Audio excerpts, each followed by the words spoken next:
Bueno, básicamente el tema que nos trae este día es hablar sobre el modo de operación de las funciones instrumentadas de seguridad.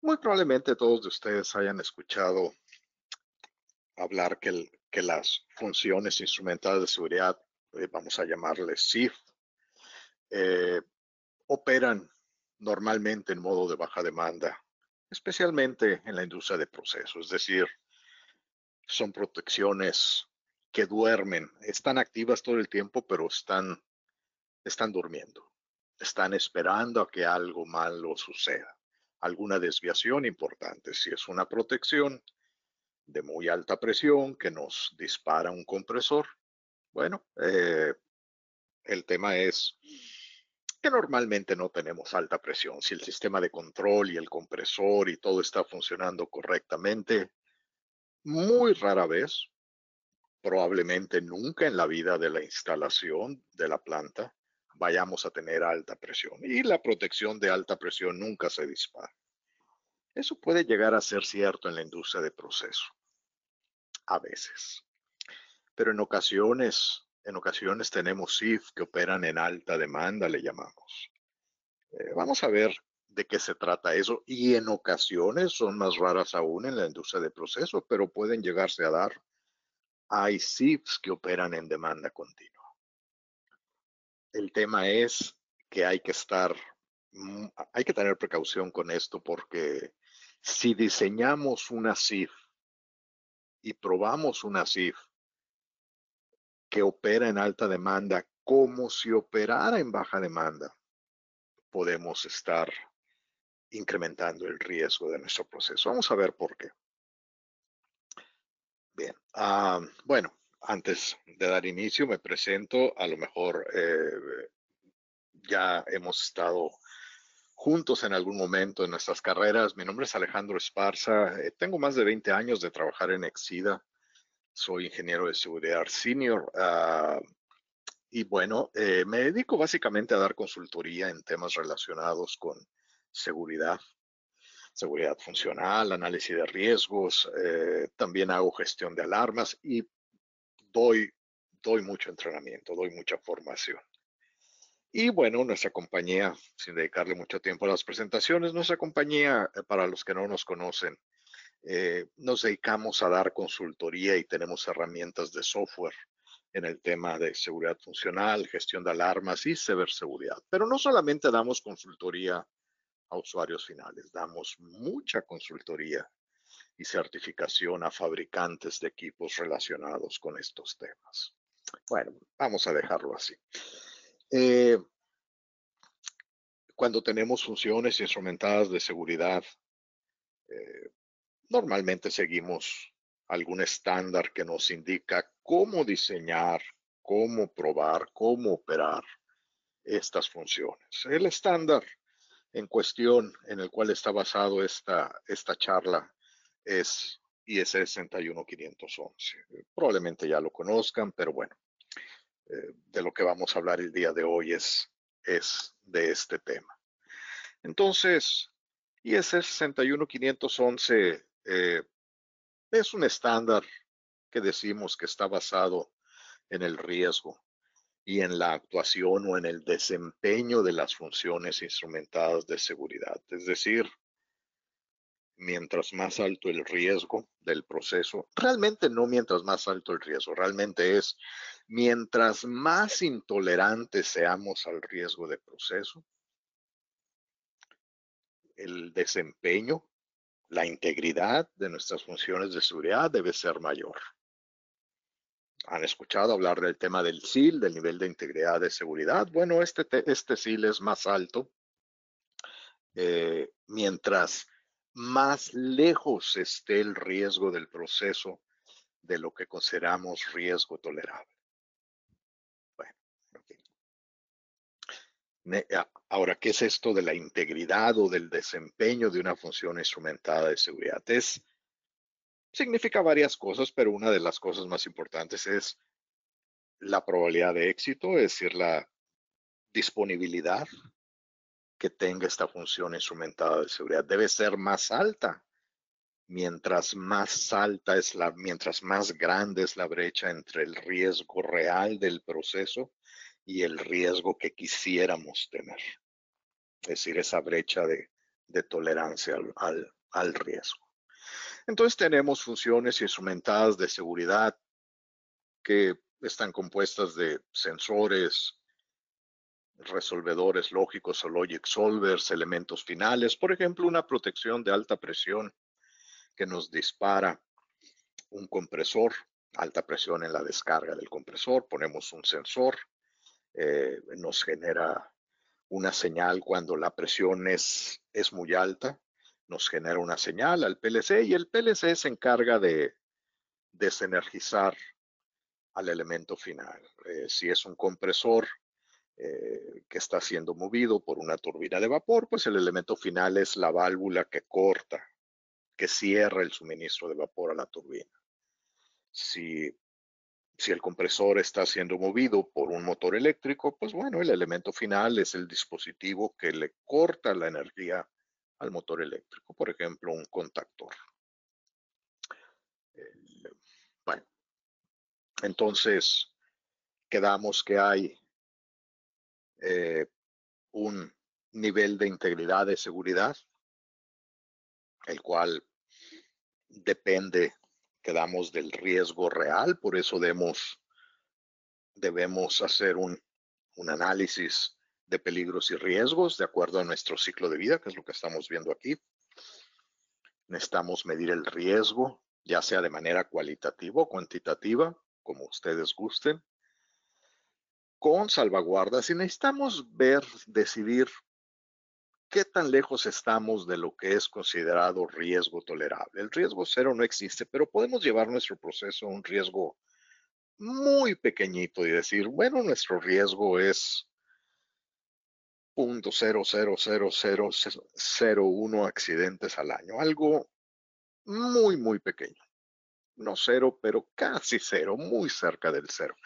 Entonces, esa brecha entre el riesgo real y el riesgo tolerable o el riesgo que nos permitimos tener, mientras más ancha sea, más alto el SIL. Y hasta ahí todo va muy bien.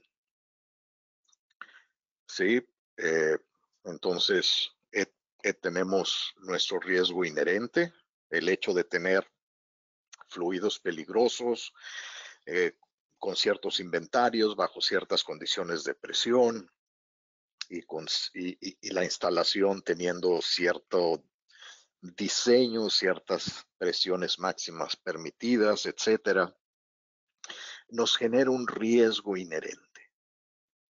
El solo hecho de tener productos ya sea inflamables, tóxicos, o a lo mejor no son inflamables ni tóxicos, pero están a muy alta presión, pueden resultar en una explosión mecánica. Bueno, el diseñador del proceso diseña el proceso para tratarlo de hacer inherentemente seguro, pero esto no siempre es posible. Normalmente, de hecho, no es posible. Así que se van a agregar lazos de control, alarmas, dispositivos mecánicos de alivio de presión, por ejemplo. Pero normalmente con los valores de riesgo tolerable que tenemos hoy en día en el mundo, necesitamos algo más. Y ese más suele ser el sistema instrumentado de seguridad. Esta es la brecha que les comentaba. La brecha entre el riesgo real, considerando el riesgo inherente y las capas de protección, excepto a nuestra CIF. ¿Qué tan lejos estamos del riesgo considerado tolerable? Bueno, mientras más lejos estemos, el nivel de integridad de seguridad va a ser más alto. SIL 1, 2, 3, etcétera. ¿Cómo definimos el SIL? Pues bueno, es el factor de reducción de riesgo, es la relación entre el riesgo no mitigado y el riesgo tolerable. Me voy a regresar. Este es Este es el riesgo que llamamos no mitigado, es decir, el riesgo del proceso considerando el riesgo inherente y las capas de protección, excepto la CIF. Ese es el riesgo inherente. Por ejemplo, un accidente cada 1000 años. Si el riesgo tolerable es un accidente cada 10,000 años, decimos que estamos una orden de magnitud lejos. Es decir, el factor de reducción de riesgo es de 10. Tenemos que reducir el riesgo 10 veces. Eso no es tema de esta charla, pero implicaría tener, por ejemplo, un SIL 1. Si el riesgo no mitigado por la CIF es una vez cada 100 años, si queremos llegar al menos a una vez cada 10,000 años, estamos hablando de 2 órdenes de magnitud, SIL 2. Vamos a suponer que nos piden una CIF con SIL 2 y tenemos que diseñar una CIF SIL 2. Tenemos que seleccionar un sensor, un Logic Solver, un PLC, por ejemplo, un elemento final, una válvula de corte, conector neumático, etcétera, que cumpla con SIL 2. Bueno, es básico. La primera pregunta que deberíamos lanzarnos es, ¿cuál es el modo de operación? Porque dependiendo del modo de operación, va a afectar, va a depender dramáticamente el diseño de nuestra CIF, es decir, el tipo de sensores, no el tipo de sensores, la integridad o la fiabilidad requerida para los sensores, pero también inclusive la arquitectura. ¿Requiero redundancia? Bueno, el modo de operación va a afectar esa respuesta. ¿Requiero o no redundancia? Bueno, depende. ¿Operas en baja demanda? A lo mejor no. Bueno, la CIF opera en baja demanda, a lo mejor no requerimos redundancia para SIL 2. La CIF opera en alta demanda para SIL 2, es muy probable que se vaya a requerir redundancia en nuestros componentes. Sí, bueno, la organización para la que trabajemos pues nos dará ciertas frecuencias tolerables dependiendo la severidad. Por ejemplo, pudiera haber, de acuerdo a nuestro análisis de riesgos, a nuestro HACCP, un accidente con el potencial de causar fatalidades. Eso nos podría llevar a un escenario clase 5, fatalidades potenciales, o a lo mejor si únicamente es una fatalidad, pues sería clase 4. Eso nos llevaría una consecuencia tipo 4 a que la frecuencia tolerable es un accidente que no tenga una frecuencia superior a una vez cada 10,000 años. Esto no lo van a decir. Nosotros no nos lo vamos a inventar. La organización para la que trabajemos nos dará estos valores. Y bueno, haremos una asignación de SIL en base a nuestro análisis de riesgos. Ahora vamos a ver un ejemplo.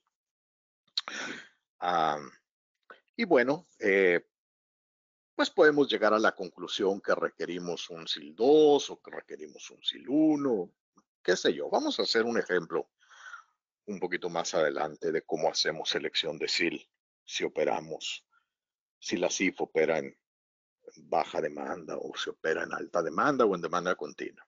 Entonces, ¿cómo asignamos un SIL? Bueno, depende de qué tanta reducción de riesgo necesitemos para conseguir el riesgo tolerable. Si nos regresamos, si requerimos una reducción de riesgo de 10, pues elegiremos un SIL 1. Si debemos reducir el riesgo 400 veces, pues caemos en el rango de SIL 2, etcétera. Vamos a ver. Hay diferentes metodologías. La matriz de riesgo, el gráfico de riesgo, el análisis de capas de protección. Ustedes pueden elegir de acuerdo al IS 6511 la metodología que gusten. se requiere cierta consistencia. Y bueno, hay ciertos criterios que tenemos que seguir. Hay uno de los temas más importantes al momento de elegir la metodología para hacer la asignación del requisito de SIL es definir cuál es el modo de operación de nuestra SIF. Y bueno, hay más de una manera de definir cuál es el modo de operación de la SIF. Me refiero hay tres modos de operación: baja demanda, alta demanda y demanda continua. En buena medida dependen de la frecuencia de la demanda de la SIF. Es algo que tenemos que tomar en cuenta. Si yo pongo una protección de alta presión en la descarga de un compresor, ¿con qué frecuencia esperaría que se disparara el compresor debido a alta presión en la descarga? Pues depende del servicio del compresor en buena medida. A lo mejor hay procesos donde la alta presión en la descarga del compresor es muy rara. Pueden pasar años para que se dispare el compresor por alta presión. Pero si yo tengo un proceso en el cual la alta presión en la descarga del compresor se presenta al final de cada batch, de cada lote, y el lote dura 24 horas, pues probablemente el compresor se dispare por alta presión una vez al día. Entonces, esa es la frecuencia de la demanda. ¿Con qué frecuencia se dispara la SIF? Depende del proceso. Eso es algo que debería definirse mediante algún análisis de peligros y riesgos, HACCP, mezcla de HACCP con LOPA, etcétera. ¿Sí? Aquí tenemos un ejemplo. Bueno, el color no ayuda mucho. Esto es DI. Bueno, es el acrónimo. Originalmente el curso fue escrito en inglés. Es el intervalo de la demanda. ¿Con qué frecuencia se presenta una demanda? En el ejemplo, por ejemplo, nos dice que se presenta cada 3 años. Por ejemplo, estadísticamente, esta es otra, cada 3 años. Estadísticamente, cuando hacemos inicialmente en el análisis de riesgos en la etapa de diseño de nuestra planta, pues podemos hacernos esta pregunta. La protección de alta presión en la descarga del compresor, ¿con qué frecuencia podría dispararse? Y bueno, hacemos mediante algún razonamiento, usando alguna técnica de análisis de peligros y riesgos, como un HACCP, un LOPA, etcétera, podemos llegar a la conclusión que creemos que en promedio aproximadamente se va a disparar una vez cada 3 años. Bueno, eso está bien o está mal. Bueno, no es que esté bien o esté mal, simplemente es la condición de nuestro proceso, opera de tal manera que esperamos un disparo una vez cada 3 años. O a lo mejor es una protección de alto nivel en el llenado de tanques de crudo. Es un patio de tanques de almacenamiento de crudo y cada tanque se llena y se vacía una vez a la semana y se hace de manera manual, una vez a la semana, por ejemplo. Y hacemos un análisis de peligros y riesgos y nos damos cuenta que de acuerdo a estadísticas, la probabilidad de error humano es 1 de cada 100 oportunidades.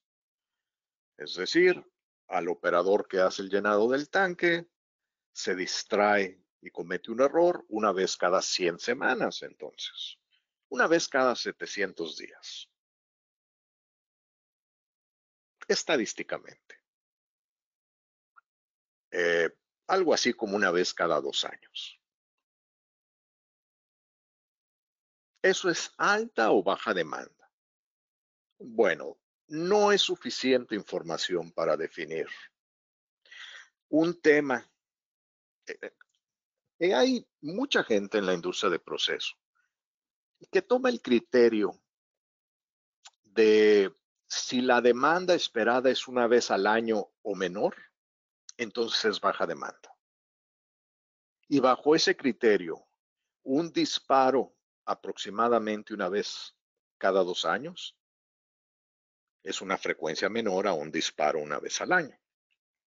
Entonces ese criterio de una vez al año nos lleva a que esta CIF de alto nivel en tanque debería ser diseñada como de baja demanda. Mucha gente hace eso. Sin embargo, tiene un problema. Eh, la pregunta es, ¿con qué frecuencia prueban esa protección de sobrellenado en un tanque? El punto es que para considerar que una CIF opera en baja demanda, recuerden que esto viene de IEC 61511. Ese es nuestro estándar de referencia. Para que una CIF sea considerada como que opera en baja demanda, el intervalo de la demanda, es decir, en el ejemplo del tanque, el disparo por alto nivel, eh, debe ser al menos el doble que el intervalo de prueba de esa CIF. En términos prácticos y simplificando, si estadísticamente creemos que nuestra CIF de alto nivel en el tanque de almacenamiento de crudo se va a presentar aproximadamente una vez cada 2 años, debemos probar la CIF al menos con el doble de velocidad. Es decir, en el ejemplo, una vez al año. Y si después construimos la planta y empezamos a operar la planta y pasan, no sé, 4 o 5 años y tenemos estadísticas que el alto nivel no es cada 2 años, sino en realidad es una vez al año, porque el operador tiene tantas cosas que hacer que solamente puede probar. Eh, el, el error se presenta más seguido de lo que hubiéramos pensado y se está disparando una vez al año. Para que la CIF siga siendo de baja demanda, debe incrementarse la frecuencia de pruebas. Si la demanda es una vez al año, debe probarse al menos cada 6 meses. En el ejemplo, si la demanda es cada 3 años, deberíamos probar, este es el intervalo de pruebas, al menos cada año y medio, en el peor de los casos. Todo eso para poder decir que nuestra CIF opera en baja demanda, porque si no cumplimos con ese intervalo de pruebas, debemos diseñar nuestra CIF como si operara en alta demanda. Y bueno, a lo mejor alguno de ustedes dice, ¿y eso qué?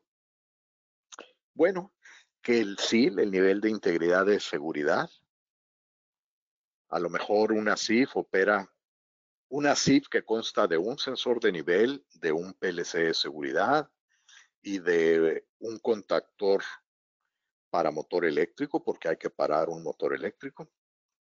No sé, la bomba que está llenando el tanque, por ejemplo.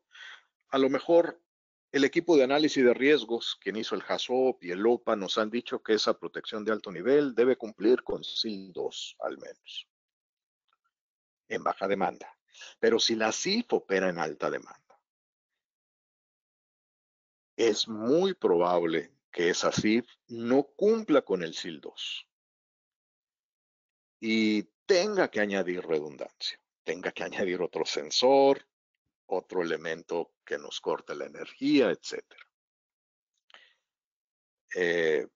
Es más fácil alcanzar el SIL en baja cuando la CIF opera conceptualmente en baja demanda. Recuerden, la demanda, el poder definir que nuestra CIF opera en baja demanda o en alta demanda, depende en gran medida que probemos nuestra CIF al menos con el doble de velocidad con el que se presenta la demanda.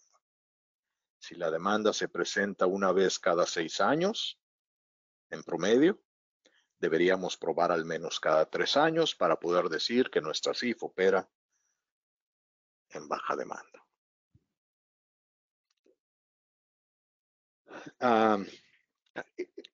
Hay también lo que conocemos como demanda continua Y la demanda continua es decir, resumiendo, baja demanda, una CIF que probamos al menos con una frecuencia 2 veces mayor a la frecuencia con la que se presenta la demanda o se dispara la CIF. Si la CIF se dispara cada 2 años, debo probar al menos una vez cada año. Alta demanda es cuando me tardo más en probar. Por ejemplo, la CIF se dispara cada 2 años, pero yo pruebo cada 3 años la CIF. Ok, no. Opera conceptualmente en alta demanda. Y demanda continua es cuando la CIF retiene el estado seguro. ¿Qué es eso de retener el estado seguro? Bueno, lo mejor es poner un ejemplo de una CIF que opera en demanda continua, es un lazo de control de seguridad, diseñado conceptualmente como una CIF. Es decir, le tengo que asignar el SIL y verificar el SIL a un lazo de control. Muchas compañías en la industria oil and gas, por ejemplo, prohíben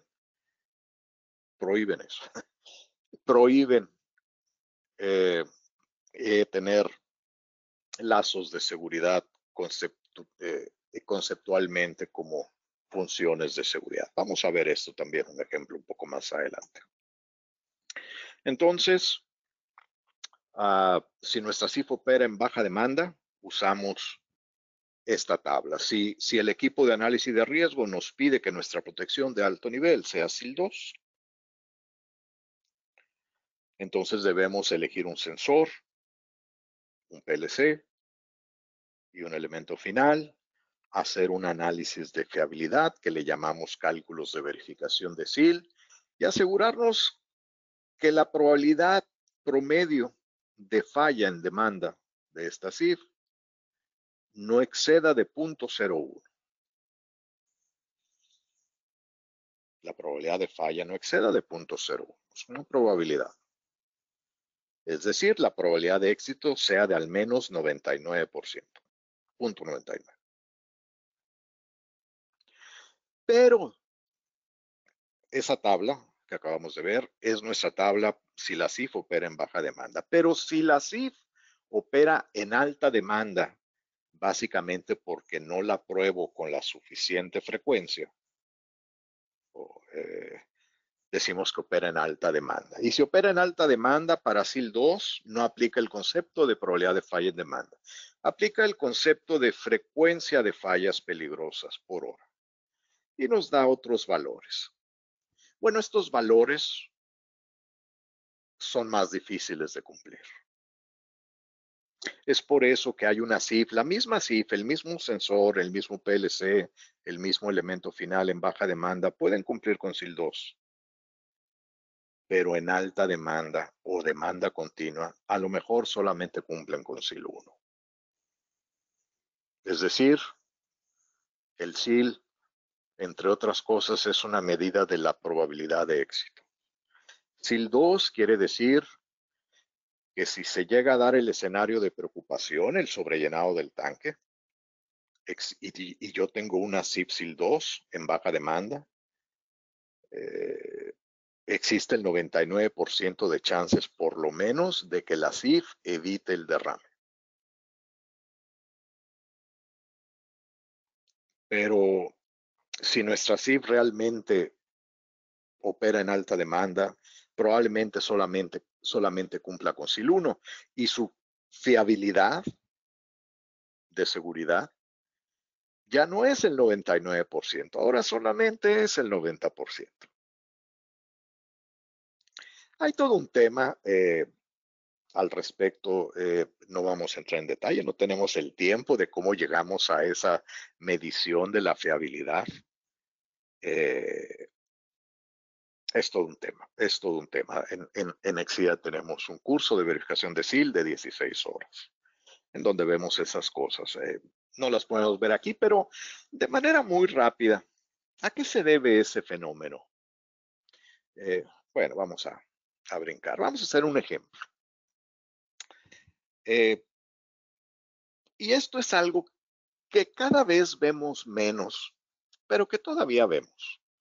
Por ejemplo, tenemos un proceso, un tanque separador en la succión de un compresor. Lo que busca es, vamos, estamos enviando gas al compresor, pero viene algo de condensado. Entonces tenemos un tanque separador que nos envía el condensado, bueno, a otro lado, de manera que el compresor solamente le lleve gas. Porque si le enviamos líquido, el compresor se puede dañar. Y depende del tipo de compresor. A lo mejor no solamente es la pérdida económica por dañar un compresor que cuesta dinero, probablemente ese daño pueda terminar en fuga de gas y en un tema de fuego y lesiones a las personas, etcétera. Así que el alto nivel, alguien le hace un HAZOP a este proceso y resulta que no es bueno el alto nivel, evidentemente. Entonces nos damos cuenta, vemos el diagrama de tubería e instrumentación, el PID, nos damos cuenta que lo único que tenemos es un lazo de control de nivel. Hay un sensor de nivel, hay un control automático y una válvula que está regulando la apertura de la salida de condensado. Y bueno, si funciona bien, excelente. Pero si funciona mal, si se presenta una falla en el lazo de control, pues podría terminar en alto nivel y entonces en arrastre de condensado hacia el compresor, que es lo que no queremos. Entonces, estamos haciendo un análisis de peligros y riesgos, un HAZOP, y vemos esto y le preguntamos al diseñador del proceso qué más hay y nos dice que es todo lo que hay. No hay más salvaguardas, no hay alarmas, no hay protecciones instrumentadas de seguridad, solamente hay un lazo de control. Bueno, vamos, conceptualmente hay un peligro potencial, que es el daño al compresor con pérdida de integridad mecánica, fuga de gas, fuego, etcétera. Así que le tenemos que asignar un SIL al lazo de control. Eso es muy raro, casi no se ve, pero IEC 61511 nos permite hacerlo. Es una asignación de SIL en este caso para una función instrumentada en demanda continua. El lazo de control de nivel lo voy a diseñar considerando que hace funciones de seguridad. No solamente mantiene el nivel, sino que previene daños al compresor y previene fuga de gas y previene fuegos y preserva la vida humana. Se convierte en un lazo de control, conceptualmente se convierte en un lazo de control de seguridad. Y es muy simple. La causa del alto nivel con daño a compresores, pues que falla el control de nivel. Si estuviéramos haciendo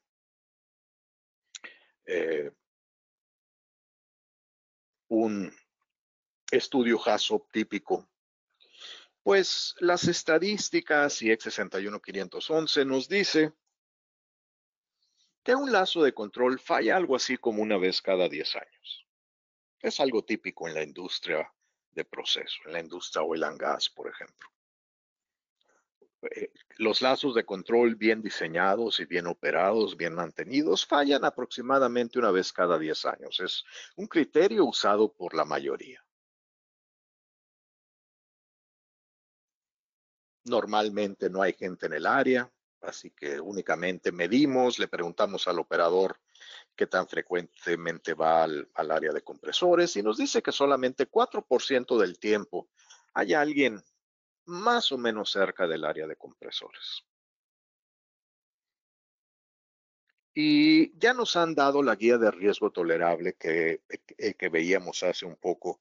Y bueno, hemos visto que un accidente con fatalidades potenciales era una vez cada 100,000 años. No sé, a lo mejor esto varía de compañía a compañía. Eso nos lleva a que se requiere reducir el riesgo 400 veces. Eso nos lleva a que este lazo de control de seguridad 400 entra en el rango de SIL 2. El lazo de control de nivel que tiene funciones de seguridad sería SIL 2. Sin embargo, eso IEC 61511 lo permite. Sin embargo, en la práctica eso es muy complicado. En primer lugar, necesito un sistema de control que esté certificado para SIL 2, lo cual no existe. Sería muy complicado. Tal vez no imposible, pero muy complicado. ¿Sí? Asignarle un SIL 2 a un lazo de control es muy complicado.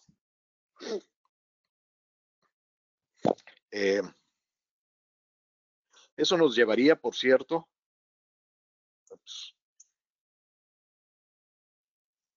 para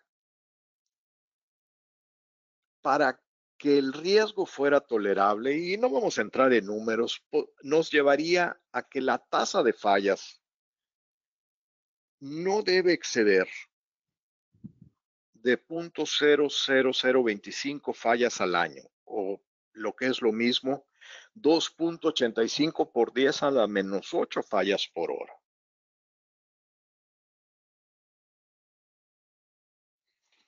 Eso nos lleva, si es una CIF que opera en alta demanda o demanda continua, 2.85 por 10 a la menos 8 nos lleva al rango de SIL 3.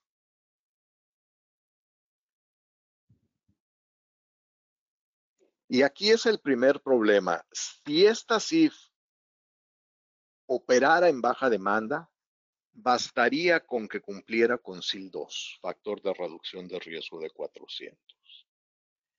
Pero como opera en demanda continua, ya no puedo usar la tabla de baja demanda. Ahora debo usar la tabla de demanda continua. Y esa es más estricta. Esa nos llevaría a SIL 3. Es un problema.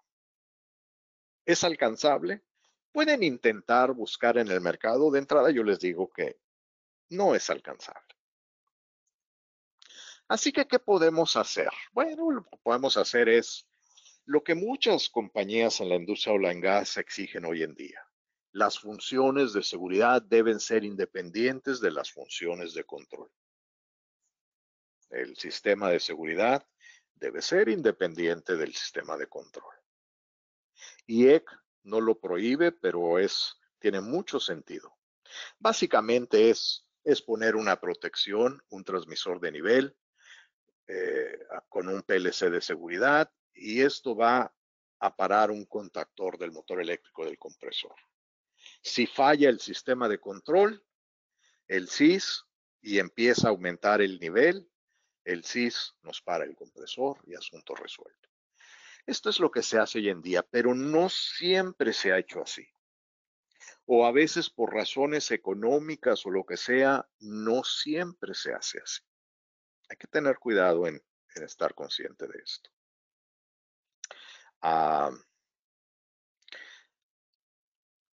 Bueno,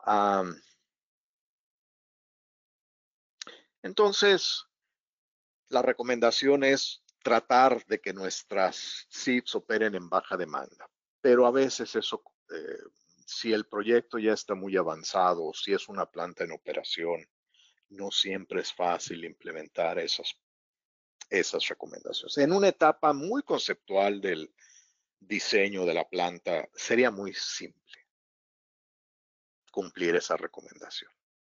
Es por eso que muchas veces hacemos HACCPs y LOPAs en la etapa de ingeniería básica inclusive. Sería muy fácil.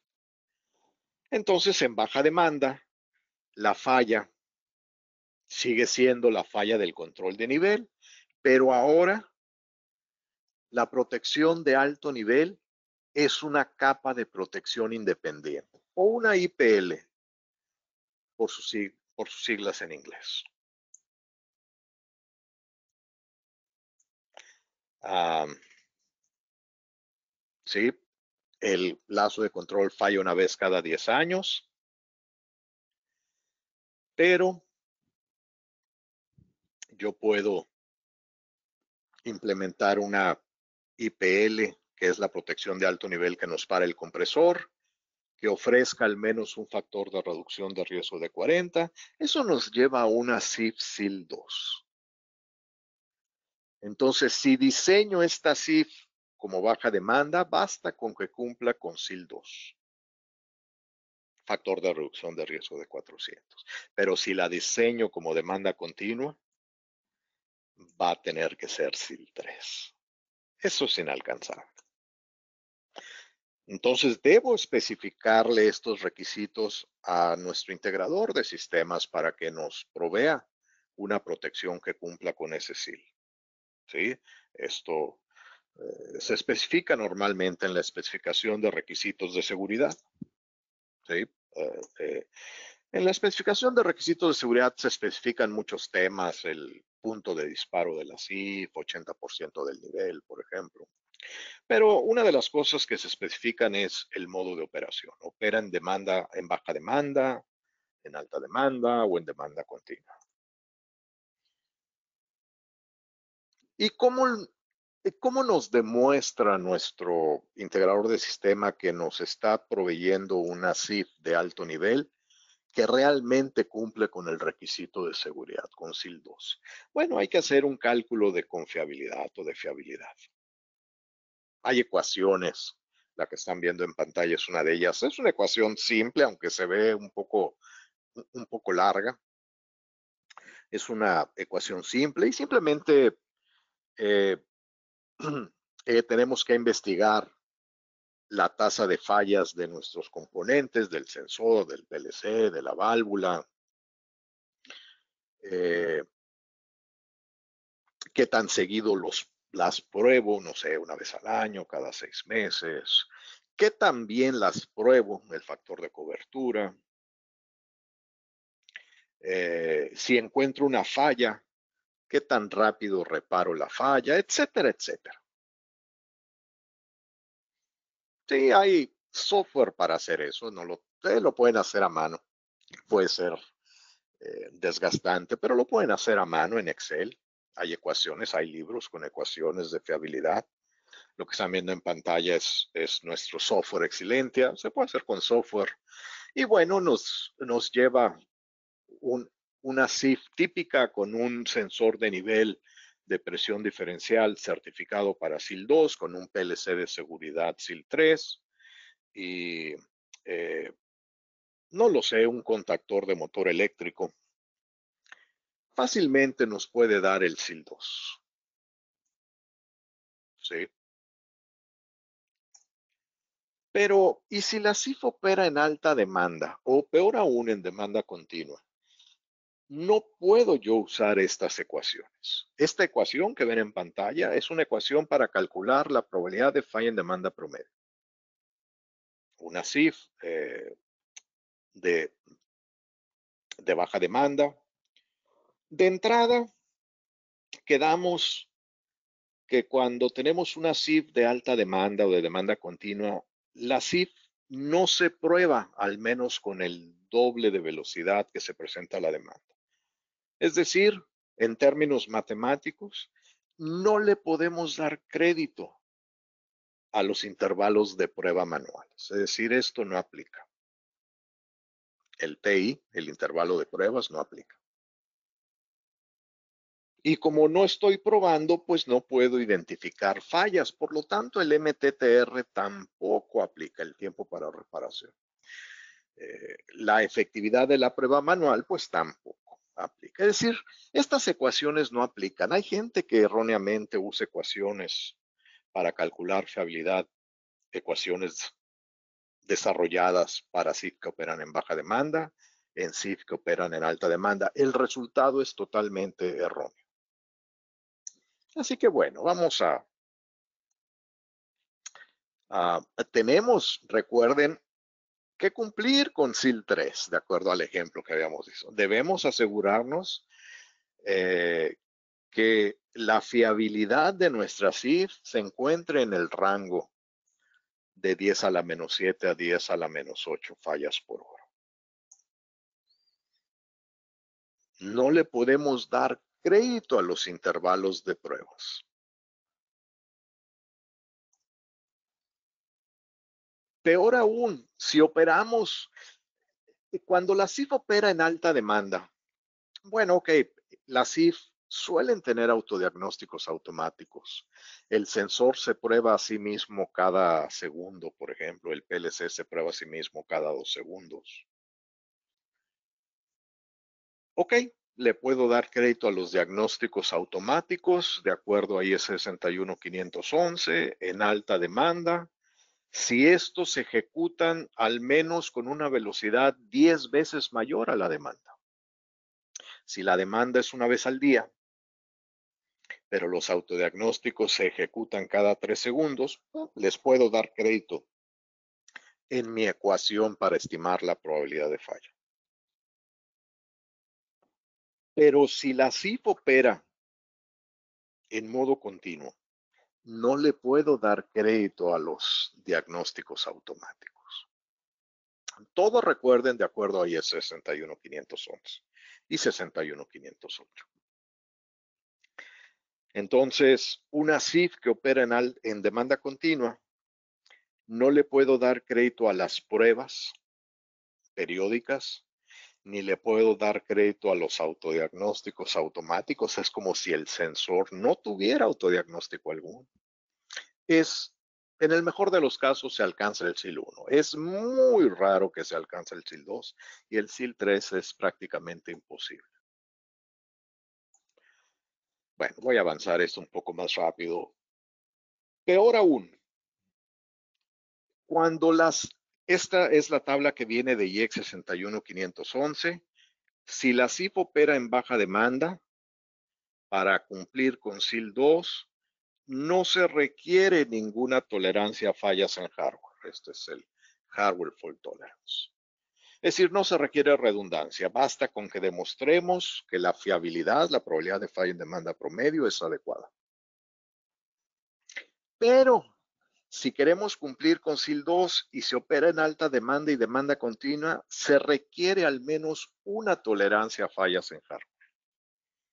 Todo tiene que ser redundante con una tolerancia a fallas en hardware. Esa es votación 1 de 2, al menos. El sensor, el PLC y el elemento final. Para cumplir con SIL 2. Es para tomarse en cuenta. Y bueno, podemos hacer el ejercicio de verificación de SIL también con nuestro software excelencia. No tenemos el tiempo para verlo. Si alguien no conoce software, bueno, pueden pedir un demo en exida.com. Verificarle el SIL a una CIF va a ser complicado. De entradas, una CIF sin redundancia, es decir, un sensor, un PLC de control y un elemento final sin redundancia, solamente conseguirán el SIL 1. No consiguen el SIL 2, mucho menos el SIL 3. Entonces, mi conclusión, si nos equivocamos y asumimos que la CIF que queremos diseñar y operar opera en baja demanda cuando realmente opera en alta demanda. Y recuerden que una de las razones para considerar una CIF en alta demanda es que se prueban no con la frecuencia necesaria. Se prueba muy poco. Mucha gente prueba su CIF muy poco. Hay gente que asume que en la industria de procesos todas las CIF operan en baja demanda. Eso no es así.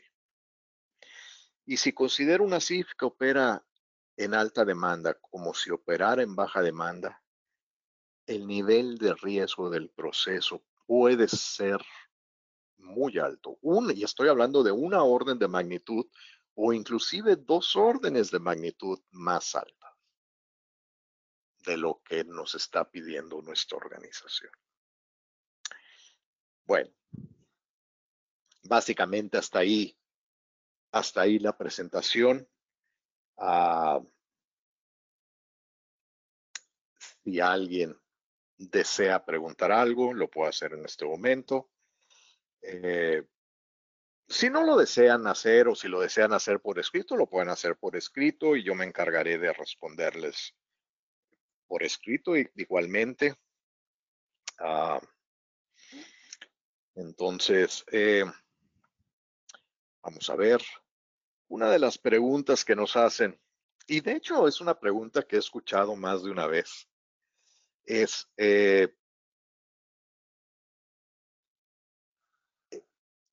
¿se permite mezclar funciones de control y seguridad? Es decir, el sistema de control y el sistema de instrumentación de seguridad pueden tener elementos compartidos, por ejemplo, una válvula. Yo tengo una válvula de control de nivel y el SIS se encarga de cerrar esa válvula al 100%, es decir, cerrarla totalmente cuando se alcanza alto nivel. ¿Eso es válido? ¿Tener elementos comunes? Bueno, la respuesta es muchas compañías en la industria de proceso, en la industria oil and gas principalmente, prohíben elementos compartidos. La función de seguridad debe tener una válvula independiente a la válvula que está haciendo el control de proceso. Deben ser sistemas 100% independientes. Eso nos va a permitir considerar que nuestras SIF operen en baja demanda, esa independencia.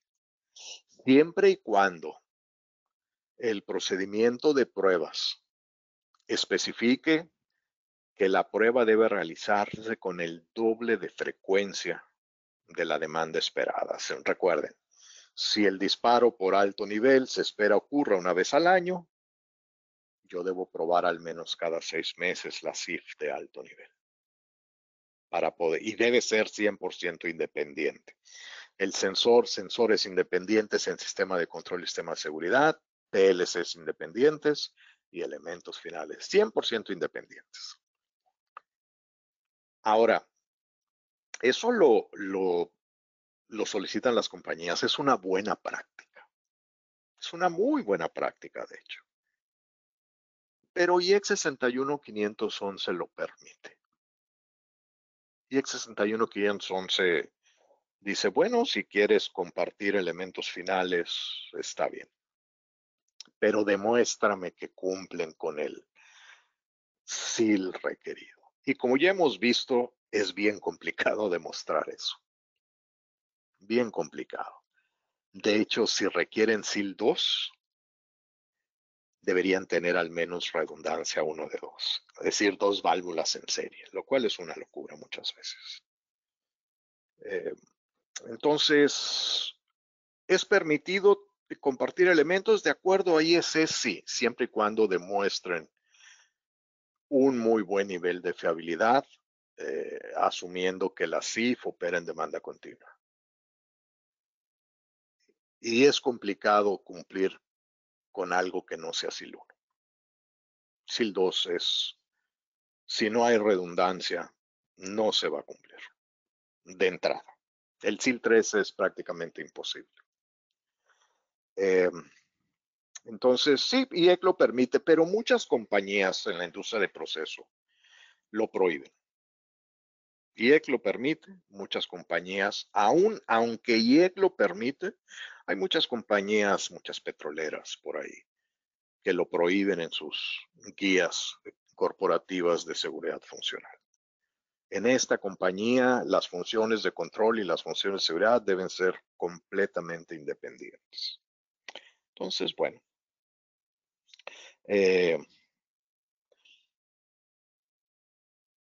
Entonces, el SIL 2 es muy difícil de conseguir. No es imposible, pero es muy difícil de conseguir en demanda continua. Eh, Probablemente en alta demanda. Yo, no es una regla, no lo considero una regla, pero así como es difícil conseguir el SIL 3 en baja demanda, perdón, es difícil conseguir el 2 en alta demanda. Es, es, es difícil, no es imposible, pero es complicado. Bueno, bueno, si no tienen otra pregunta, déjenme ver mi lista de preguntas. Bueno, aquí tengo una más que aparece. Dice, un lazo conformado por un detector de gas que para un sistema, por ejemplo, cerrando una SDB, una válvula de corte, ¿es una SIF? Bueno, sí, de acuerdo a IEC 61511, puede ser una SIF. Mucha gente en la práctica la considera que no es una SIF. Habría que ver con más detalle. El problema de la detección de gas es que puede ser considerada como una capa de protección que no es de prevención, sino más bien de mitigación de consecuencias. Es decir, no evita la fuga de gas.